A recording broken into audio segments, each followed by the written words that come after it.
ಅದು ಸೀದಾ ಸಂಸೆಗೆ ಹೋಗುತ್ತೆ. ಸಂಸೆಗೆ ಆಫ್ ರೋಡ್ ಮಾಡುವವರು ಆ ಕಡೆಯಿಂದ ಹೋಗ್ಬೋದು. ಬಟ್ ಮಳೆಗಾಲದಲ್ಲಿ ಸ್ವಲ್ಪ ಕಷ್ಟ ಮಾಡೋದು. ಸೊ ಇಲ್ಲಿ ವೆಯ್ಟ್ ಮಾಡುವ. ಸೊ ಪ್ರಣಮ್ನವ್ರು ಬರ್ತಾ ಇದ್ದಾರೆ, ಬರಲಿ, ಬಂದಮೇಲೆ ಹೊರಡುವ. ಐಕ ಎಕ್ಕ ಐಕ ಎಕ್ಕ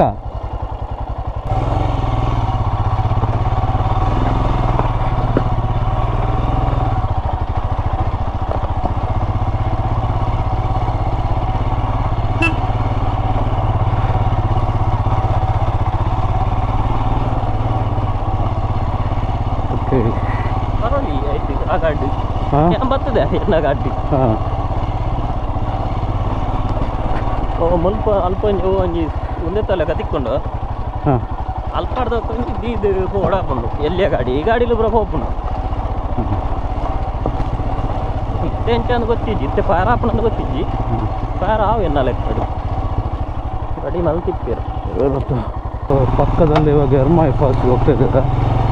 ಅಲ್ಲಿಂದ ಒಂದು 3 to 4 ಕಿಲೋಮೀಟರ್ ಇತ್ತು ಅಷ್ಟೇ, 3 to 4 ಕಿಲೋಮೀಟರ್. ಮೇಯ್ನ್ ನಾವು ಉಜಿರೆಗೆ ಹೋಗುವ ರೂಟ್ ತಗೊಂಡ್ರೆ ನಿಮಗೆ ಎರ್ಮೈ ಫಾಲ್ಸ್ ಸಿಗುತ್ತೆ. ಫ್ರಮ್ ಫಸ್ಟ್ ಕಡಮಗುಂಡಿ ಜಲಪಾತ ಆಗಿ ಈ ಕಡೆ ಬಂದರೆ ಟವರ್ಡ್ಸ್ ಉಜಿರೆಗೆ ಬರುವಾಗ ನಿಮಗೆ ಎರ್ಮೈ ಫಾಲ್ಸ್ ಸಿಗುತ್ತೆ, ನಿಯರ್ ಕಾಜೂರ್ ದರ್ಗಾ ಹತ್ರ. ನೋಡುವ ಹೇಗಿದೆ ಅಂತ. ತುಂಬ ವರ್ಷಗಳ ಹಿಂದೆ ಬಂದಿದ್ದೆ ಅದು, ಆ ಟೈಮಲ್ಲಿ ವೀಡಿಯೋ ಎಲ್ಲ ಮಾಡಿರಲಿಲ್ಲ.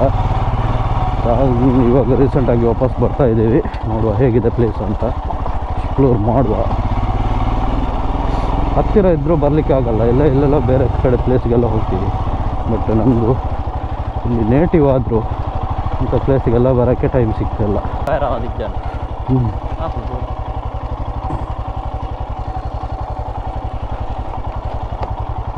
ವಾಟರ್ ಕ್ರಾಸಿಂಗ್ ಇದೆ.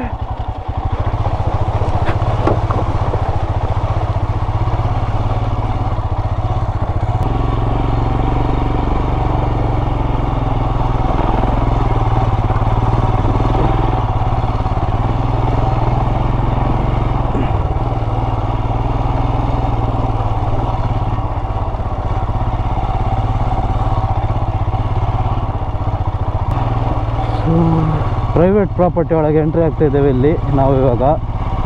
ಇಲ್ಲಿ ಪೇ ಮಾಡೋಕ್ಕಿರುತ್ತೆ.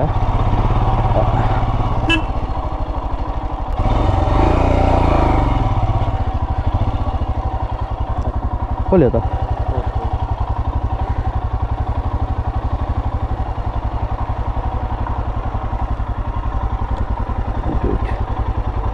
ಪಾಡ್ಬಾಡ್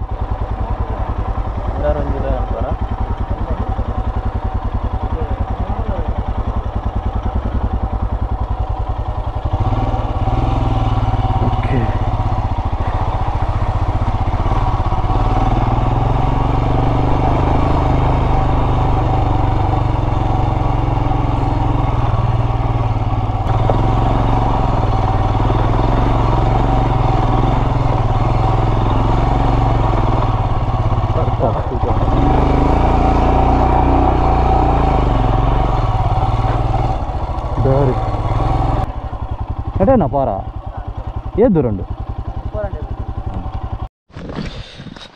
ಎರ್ಮೈ ಫಾಲ್ಸ್ ಹತ್ರ ಟಿಕೆಟ್ ಕೌಂಟ್ರ್ ಇದೆ. ಆ ಟಿಕೆಟಲ್ಲಿ 50 ರೂಪೀಸ್ ಚಾರ್ಜ್ ಮಾಡ್ತಾರೆ ಪರ್ ಹೆಡ್. ಈ ಎರ್ಮೈ ಫಾಲ್ಸ್ ಎರ್ಮೈ ಅಂತ ಹೆಸರು ಯಾಕೆ ಬಂದಿದೆ ಅಂದರೆ ಅಲ್ಲಿ ಅಂದರೆ ಅವರ ಒಂದು ನಂಬಿಕೆ ಅಷ್ಟೇ. ಎರು ಅಂದರೆ ತುಳುವಿನಲ್ಲಿ ಕೋಣ ಇರುತ್ತಲ್ವ, ಸೊ ಅದು ಮಾಯ ಆದ ಜಾಗ ಅಂತೆ. ಎರು ಮಾಯ ಅಂತ ಅದು ಆಮೇಲೆ ಎರ್ಮೈ ಅಂತ ಹೆಸರು ಬಂತು ಅದಕ್ಕೆ. ಸೊ ಅದು ಇಲ್ಲಿನವರ ಒಂದು ನಂಬಿಕೆ, ಅವರು ಅದಕ್ಕಿಂತ ಆ ಥರ ಹೆಸರಿಟ್ಟಿದ್ದಾರೆ. ಇನ್ನೊಂದು ಏನಂದರೆ ತುಂಬ ಕಾರ್ಣಿಕ ಜಾಗ ಅಂತ ಇದು. ಹಾಗಾಗಿ ಇಲ್ಲಿ ಬಂದರೆ ಸ್ವಲ್ಪ ಗಲೀಜೆಲ್ಲ ಮಾಡಬೇಡಿ. ಪ್ರೈವೇಟ್ ಪ್ರಾಪರ್ಟಿ ಅವ್ರದ್ದು, ತುಂಬ ಚೆನ್ನಾಗಿ ನೀಟಾಗಿ ಮೇಂಟೈನ್ ಮಾಡಿದ್ದಾರೆ. ಕರೆಕ್ಟಾಗಿ ನಾವಲ್ಲಿ ಬೈಕ್ ಪಾರ್ಕ್ ಮಾಡಿದರೆ ಅಲ್ಲಿಂದ ಒಂದು 400 ಮೀಟರ್ ಇದೆ ನಡೆಯೋಕ್ಕೆ. ಒಳಗೆ ನಡಿಬೋದು ಆರಾಮ್ಸೆ ಇದೆ. ಏನು ಇವಾಗ ಮಧ್ಯಾಹ್ನ 1 o'clock 1 ಗಂಟೆ ಆಗ್ತಾ ಬಂತು, ಆದರೂ ಬಿಸಿಲು ಅಷ್ಟೇನಿಲ್ಲ ನೋಡಿ. ಮರ ಇರೋದ್ರಿಂದ ನಿಮಗೆ ಡೈರೆಕ್ಟ್ ಸನ್ಲೈಟ್ ಬೀಳಲ್ಲ, ಆರಾಮ್ಸೆ ನಡ್ಕೊಂಡು ಹೋಗ್ಬೋದು. ಫಾಲ್ಸ್ ಸೌಂಡ್ ಕೇಳ್ತಾ ಇದೆ, ಹೋಗೋಣ. ಕರೆಂಟ್ ವೈರ್ ಹಾಕಿದ್ದಾರೆ. ಇದು ಆನೆಗಳ ಉಪಟಳ ಸ್ವಲ್ಪ ಜಾಸ್ತಿ ಇದೆ. ಅದು ಬಂದು ಇಲ್ಲಿ ತೋಟ ಎಲ್ಲ ಹಾಳು ಮಾಡುತ್ತಲ್ಲ. ನೀವು ಎಳನೀರು ಫಾಲ್ಸಲ್ಲಿ ನಾನೊಂದು ತೋರಿಸಿದ್ದೆ, ಅಂದರೆ ಒಂದು ವಾಟರ್ ಮೇಲ್ಗಡೆಯಿಂದ ಹರಿದು ಬರುವ ನೀರನ್ನು ಅವ್ರು ಯಾವ ಥರ ಯುಟಿಲೈಸ್ ಮಾಡಿದ್ದಾರೆ ಅಂತ. ಸೊ ಅದೇ ಥರ ಇಲ್ಲೂ ಕಾನ್ಸೆಪ್ಟ್ ಮಾಡಿದ್ದಾರೆ ನೋಡಿ. ಸೊ ಮೇಲ್ಗಡೆಯಿಂದ ಬರೋ ನೀರನ್ನ ಅದೊಂದು ಮೋಟರ್ಗೆ ಅದನ್ನು ಕನೆಕ್ಟ್ ಮಾಡಿ ಪವರ್ ಸಪ್ಲೈ ಅವರ ಮನೆಗಳಿಗೆ ತಗೋತಾರೆ. ಸೊ ಆನ್ ದ ವೇ ಹೋಗುವಾಗ ಇಲ್ಲೊಂದು ಫಾಲ್ಸ್ ಕಾಣಲಿಕ್ಕೆ ಸಿಕ್ಕಿತ್ತು. ಆ ಫಾಲ್ಸ್ ಹತ್ರ ಹೋಗುವ. ಸೊ ಇಲ್ಲಿ ಯಾರು ಜನ ಇಲ್ಲ. ಅಲ್ಲೇ ಆ್ಯಕ್ಚುಲಿ ಫಾಲ್ಸಿಗೆ ದಾರಿ ಅಂತ ಬೇರೆ ಕಡೆ ಇದೆ, ಬಟ್ ಇಲ್ಲೊಂದು ಚಿಕ್ಕ ಫಾಲ್ಸ್ ಇದೆ ನೋಡಿ, ಎಷ್ಟು ಚೆನ್ನಾಗಿದೆ ನೋಡಿ. ಸ್ವಲ್ಪ ರೆಸ್ಪಾನ್ಸಿಬಿಲಿಟಿಯಿಂದ ಬಿಹೇವ್ ಮಾಡಿ, ಯಾಕಂದರೆ ಕಲ್ಲುಗಳೆಲ್ಲ ತುಂಬ ಶಾರ್ಪ್ ಆಗಿದೆ. ಸ್ವಲ್ಪ ಜಾಗರೂಕತೆಯಿಂದ ಹೋಗಬೇಕಾಗುತ್ತೆ. ಆದರೆ ಇಲ್ಲಿ ನೋಡಿ ಎಷ್ಟು ಸೂಪರಾಗಿ ಕಾಣ್ತಾ ಇದೆ. ನೀರು ಅಷ್ಟಾಗಿ ಬರ್ತಾಯಿಲ್ಲ, ಸ್ವಲ್ಪ ನೀರು ಜಾಸ್ತಿ ಇದ್ದರೆ ಇನ್ನೂ ಚೆನ್ನಾಗಿ ಕಾಣುತ್ತೆ.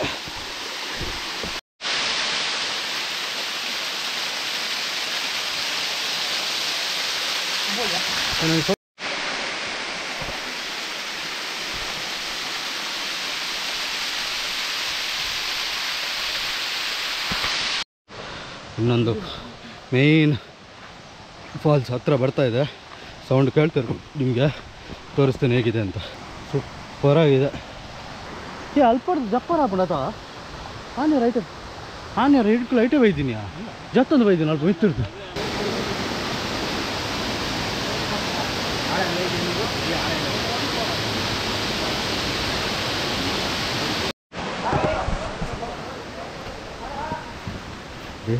ಇಲ್ಲಿ ಹಿಂದುಗಡೆ ಸ್ವಲ್ಪ ಮೇಲೆ ನಡ್ಕೊಂಡು ಹೋಗುವ.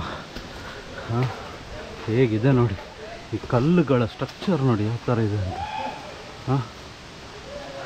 So beautiful.